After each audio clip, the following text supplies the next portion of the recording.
रानी ने कहा, मैं तुम्हें बहुत प्यार करती हूँ, मैं चाहती हूँ कि मैं बूढ़ी हो जाऊँ पर तुम कभी बूढ़े ना हो, इसलिए ये फल तुम खा लो। चौकीदार ने वो फल ले लिया, अलमारी में रख दिया।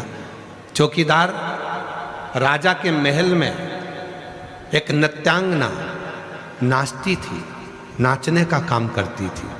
राजा उस नृत्यांगना को प्रेम करता था, वो चौकीदार उस नृत्यांगना को प्रेम करता था। रानी चौकीदार को प्रेम करती थी, चौकीदार को फल दे दिया।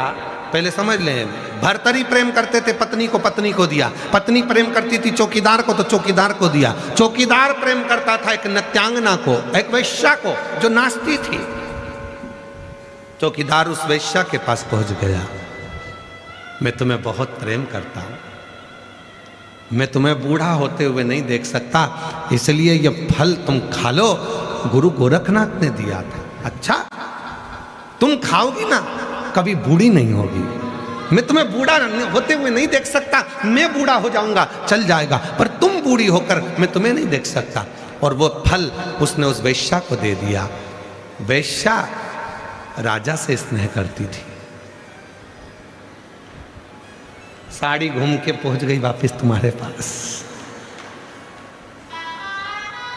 वेश्या राजा भर्तरी से प्रेम करती थी और वेश्या राजा भर्तरी के पास जाकर कहती है, दुनिया में ऐसा राजा दूसरा नहीं हो सकता।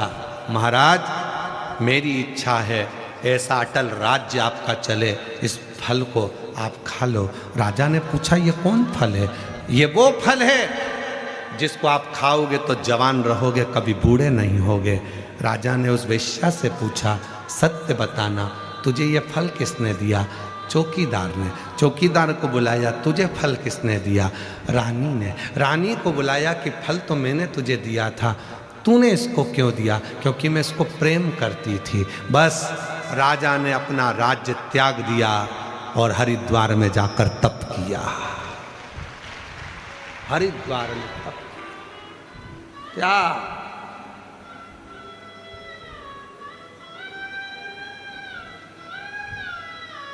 दुनिया के लोगों को लगता है कि ये सब मेरे अपने, मेरा बेटा मुझे चाहता है, मेरी बहू मुझे चाहती, मेरी बेटी मुझे चाहती, मेरे नाती मुझे चाहते, मेरे पंथी मुझे चाहते, मेरा पति मुझे चाहता, मेरी पत्नी मुझे चाहती, मेरा भाई मुझे चाहता, मेरा बंधु मुझे चाहता। फालतू का दिखा, कोई किसी को नहीं चाहता।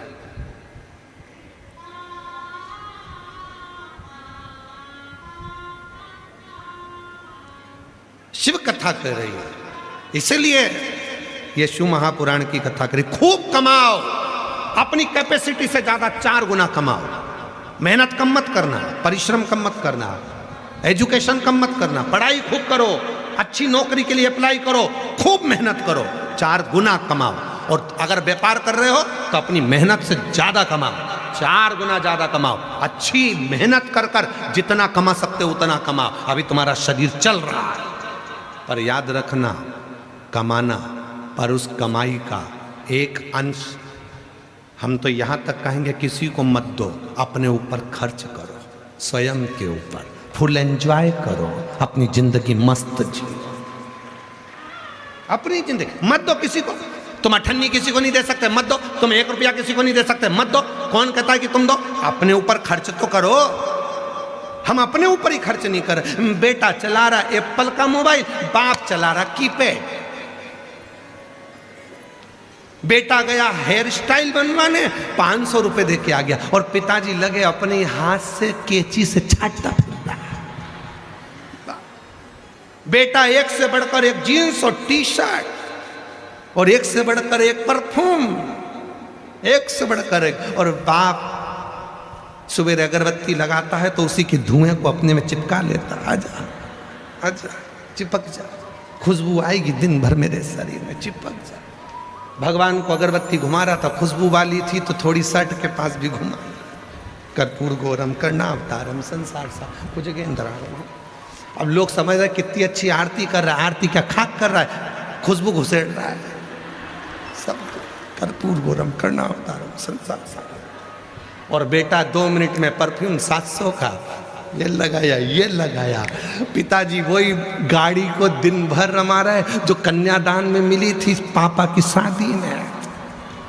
वो गाड़ी आज तक चल रही, और बेटे नई नई गाड़ी जिसमें ओंधे हुए जा रहा है, ऐसी गाड़ी। और पिताजी कमा कमा कर मर गए। आखिरी में घर में इतना बड़ा फोटो टंग गया, प्लास्टिक के फूल की माला चढ़ गई, पंखा चलता तो माला हिलती, बहू में कहती पापा खुश हो रहे। अरे पापा खुश नहीं हो रहे, पापा कह रहे बेटा हम भी कमा कमा के मर गए, फोटो में टंग गए, एक दिन तुम भी टंग जाओगे, इसलिए शिव पुराण में चले जाओ। कथा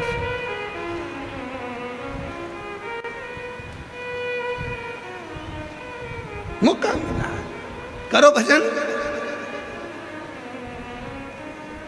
मौका मिला है करो पुण्य, मौका मिला है करो स्मरण।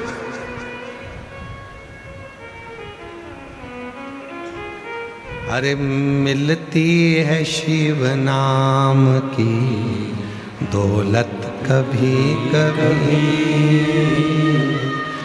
होती है अपने जयपुर में शिव पुराण कभी कभी।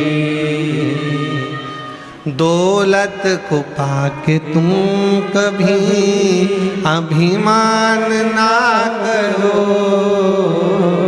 दौलत को पाके तुम कभी अभिमान ना करो,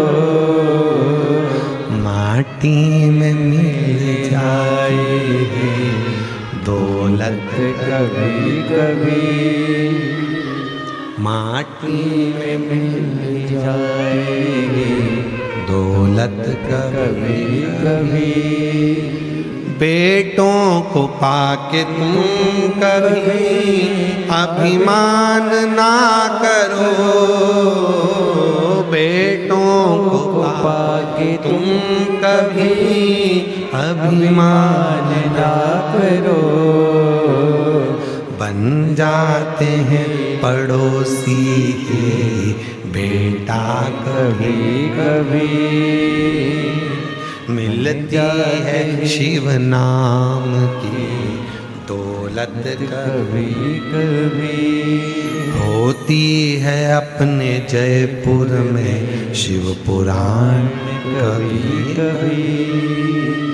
बड़ी मुश्किल से मिलती है, बड़ी मुश्किल से। भागवत कराना सरल है, राम कथा कराना सरल है। भागवत कराओगे 1 टेंट 2 टेंट 3 टेंट, इससे ज्यादा क्या टेंट लगाओगे? राम कथा कराओगे 1-2 टेंट लगाओगे, इससे ज्यादा क्या टेंट लगाओगे? और यहाँ जितने दिन पुराण चलती है उतने दिन टेंट बढ़ाना पड़ता है। जितने दिन पुराण चलेगी, आत्री जी से पूछो, वो पांडे जी उनसे पूछो, जितने दिन कथा चल रही होगी उतने दिन टेंट बढ़ाओ। बोलो समिति सही है कि गलत है? समिति बोलो सही है गलत है? उतने दिन टेंट बढ़ाओ। चलो शाम को लग जाओ, यहाँ बढ़ाओ, यहाँ बढ़ाओ, यहाँ बढ़ाओ, बढ़ाओ, उधर बढ़ाओ, उधर बढ़ाओ। प्रशासन भी कहती है व्यवस्था सही करो, अच्छे से करो, कथा करा रहे हो खूब अच्छी व्यवस्था करो, टेंट बढ़ाओ और बढ़ाओ और बढ़ाओ। चारों तरफ से गिरवा दिया टेंट ही टेंट, टेंट ही टेंट, टेंट ही टेंट। जितने तो कुंभ में टेंट नहीं लगे थे उतने जयपुर में लगवा दिए टेंट ही टेंट, टेंट। शिव को जाना, कथा शिवपुराण कोई सरल है? भगवान शंकर की ये पवित्र कथा शिव महापुराण कोई सरल है? शिवपुराण कोई सहजता? होती है अपने जयपुर में शिव पुराण कभी कभी। ये जयपुर में हो रही है, कहीं प्रभु की कृपा है। और जितने जितने हम फिर निवेदन करेंगे घनश्याम जी रावत जी को, श्री राकेश जी रावत जी को, श्री सत्यनारायण बेरीवाल जी को और ये पूरी समिति को हम साधुवाद देंगे। कहीं पूर्वजों ने तुम्हारी भाग्य में, तुम्हारे माता पिता ने कोई पुण्य करा होगा, तुम्हारे दादा परदादा ने कोई पुण्य करा होगा, जो आज ये कथा के यजमान बनकर रावत जी आप बैठे हो। ये मैं पूरा पूरा साधुवाद आपको और बेरीवाल जी को बहुत बहुत साधुवाद देता हूँ, सारी समिति को साधुवाद देता हूँ। कोई पुण्य तुम्हारा होगा जिसके कारण बच बैठे। कठिन है, बहुत कठिन। कर लो, खूब कमाओ, खूब मेहनत करो। ऐसा कोई लक्ष्य नहीं है जिस लक्ष्य तक तुम नहीं पहुंच सकते, पर अपने ऊपर भी खर्च करो, अपना भी ध्यान रखो, खूब अच्छे से जीवन जियो, खूब आनंद में रहो, खुश रहो। ऐसा नहीं कि टेंशन लेते लेते लेते लेते बीमार पड़ जाओ। खूब एंजॉय, खूब एंजॉय।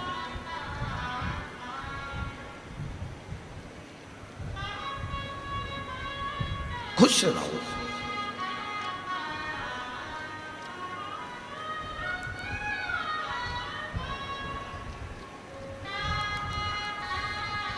और मेरा शिव भगवान शंकर की कथा कर रही है। विष आया, विष। पार्वती जी ने पूछा, मंथन में विष निकला और तुम्हारे पास भेज दिया गया। ये विष तुम्हारे पास आया है? शंकर जी कहते हैं हाँ। अमृत देना था लोगों को, देवताओं के पास अमृत आया था तो अमृत देना था, तुम्हें तो विष दिया। विष? हाँ। शिव जी कहते हैं कि कोई बात नहीं, मैं ले लूं। कई लोग कहते हैं कि बेलपत्री टूट गई, शिव जी को दें कि नहीं दें, जब वो विष पी सकता है।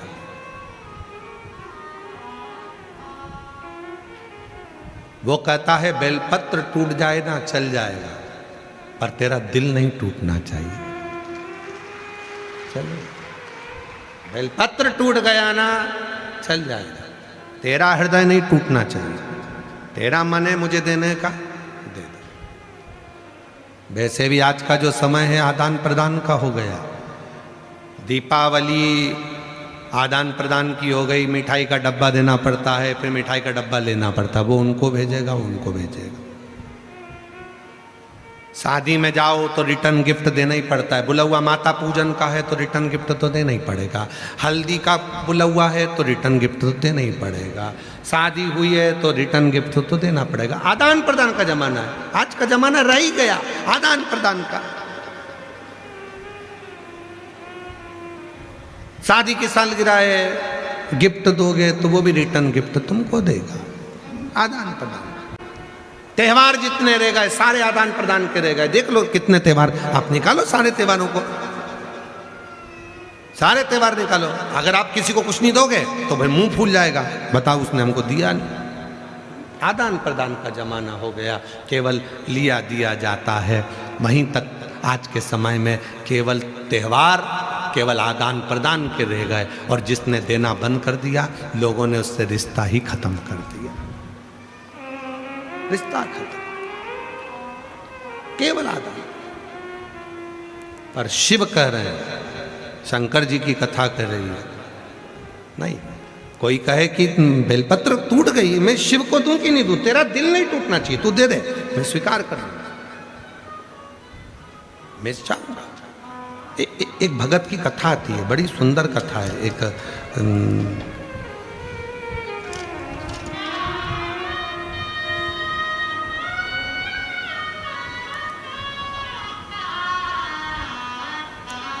वीरशैव संप्रदाय में एक संत हुए, अल्लम प्रभु। शिव के बड़े उपासक थे। दक्षिण में वीरशैव संप्रदाय में एक संत हुए, अल्लम प्रभु, शिव के बड़े उपासक थे, शंकर के उपासक। 11 दिन हो गए थे, 21 दिन हो गए, भोजन नहीं किया था, भूखे थे, भूखे, कुछ नहीं था। और अल्लम प्रभु का कार्य क्या था कि जो भोजन मिलता था पहले शिव को देते थे, फिर खुद पाते थे, पहले शंकर को। बाबा जी भोजन नहीं मिला 20 दिन तक। अल्लम प्रभु ने वीरशैव संप्रदाय के अंतर्गत अल्लम प्रभु भोजन करने के लिए बैठे, और जब भोजन करने के लिए बैठे तो कुछ है नहीं। 20 दिन निकल गए, 20 दिन नहीं मिला कुछ। एक दिन उन्होंने सोचा अब तो मुझे भिक्षा मांगने के लिए जाना चाहिए। मैं भूखा रहूं चल जाए, पर मेरा शिव भूखा नहीं रहना चाहिए। शिव भूखा ना। चले गए भिक्षा मांगने के लिए। भिक्षाम देही, भिक्षाम देही, आवाज लगा। अल्लम प्रभु से पूरे नगर के लोग चिढ़ते थे, क्योंकि ये कोई कार्य नहीं करे, केवल शिवजी शिवजी शिवजी शिवजी, भगवान शंकर शंकर शंकर शंकर। आप में से कई माताएं ऐसी हैं, कई मेरे जीजा ऐसे हैं, कई मेरी जीजियाँ ऐसी हैं, कई बेटियाँ ऐसी हैं, कई बुजुर्ग माँ बाप ऐसे हैं जो दिन भर शिव पुराण में ही लगे रहते हैं। तो घर के लोग भी चिढ़ जाते हैं कई बार। बताओ, बस बैठ गई टीवी खोल के कथा कथा कथा कथा। तो कई बार पत्नियां कह भी देती हैं, क्या करूं दिन भर मोबाइल चलाऊंगी, तो तुम कहोगे कि दिन भर मोबाइल चलाती रहती है। और होता है कई बार एक सास बहू से भिड़ ली, लड़ ली, क्यों रही, ये दिन भर 2-2 3-3 घंटे तक तू मोबाइल में देखती क्या रहती है? तो दिन भर मोबाइल में क्या देखती रहती है? बहू से सास भिड़ ली। तो बहू ने कहा, मम्मी कुछ सीख रही है। क्या सीख रही है? सास से कैसे निपटा जाए।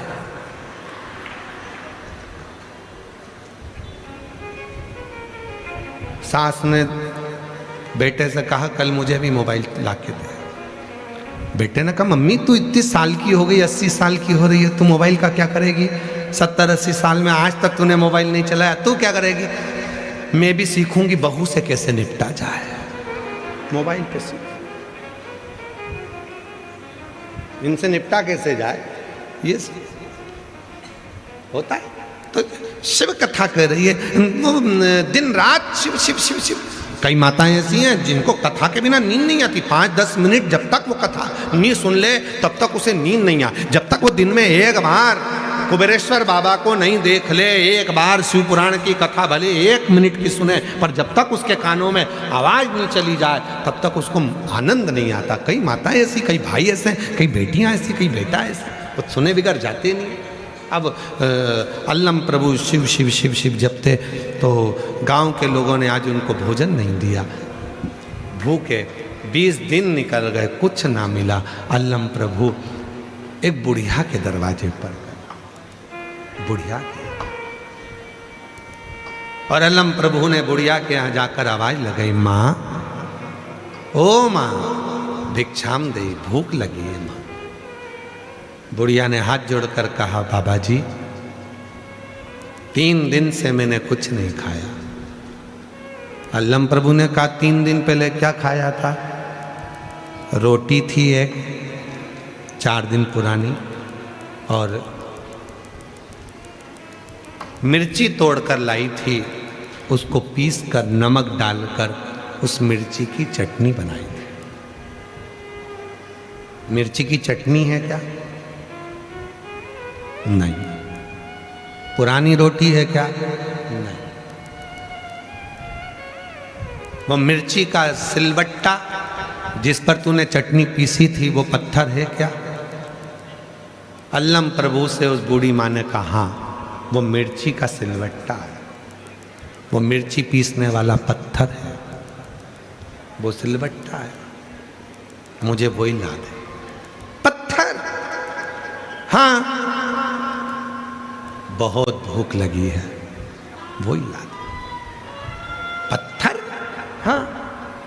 गई, जिस मिर्ची को पीसती थी वो पत्थर से, उसमें मिर्ची की चटनी लग रही थी, वो मिर्ची लग रही थी, और वो सिलबट्टा लाकर अल्लम प्रभु को दिया। अल्लम का रोज का नियम था, जब तक भगवान को नहीं खिलाता था कुछ नहीं खाता था। सिलबट्टा लेकर गया, पानी में धोया, शिव जी को दिया, और फिर वही पानी मिर्ची का अल्लम प्रभु पी गए, चाट लिया।